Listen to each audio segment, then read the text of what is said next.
வீட்டில் எங்கே வேணாலும் வைக்கலாம். பூஜை ரூமில் வைங்க, ஹாலில் வைங்க.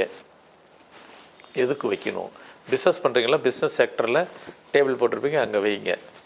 எதுக்கு வைக்கணும்? இப்போ காற்று வருது, நம்ம காற்று எல்லார் வீட்லேயும் வரப்போகுது போகுது.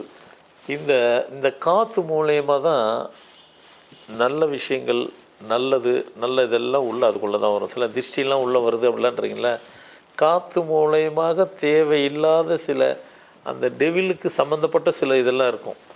அது காற்றாக கூட வரும், காற்று மூலியமாக வரும். சரன்னு வந்து வீட்டுக்குள்ளே வந்து அடைக்கலமாய் உட்காந்துக்குருவாங்க.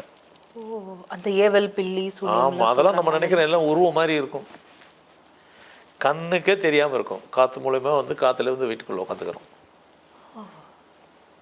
பார்க்கவும் முடியாது. எப்படி பார்ப்பீங்க? காற்றே கண்ணில் தெரியல, அப்புறம் காற்று மூலயமா வர எப்படி தெரியும்?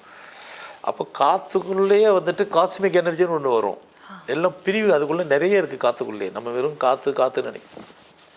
காற்றுக்குள்ளே காஸ்மிக் எனர்ஜி இருக்குது, அல்ட்ரா எனர்ஜின்னு இருக்குது, ஆகாஷ் எனர்ஜின்னு இருக்குது. அதில் 15-20 வெரைட்டி உள்ளே இருக்குது. இவ்வளோத்துக்கு கூட நடுவில் இதையும் சேர்ந்துருக்கும். உள்ளுக்குள்ளே வந்துடும், உக்காந்துக்குருவார். உக்காந்துட்டு என்னென்ன பண்ணணுமோ அவரால் முடிஞ்ச அவ்வளோத்தையும் பண்ணி உங்களை ஒரு வழி ஆக்கிடுவார்.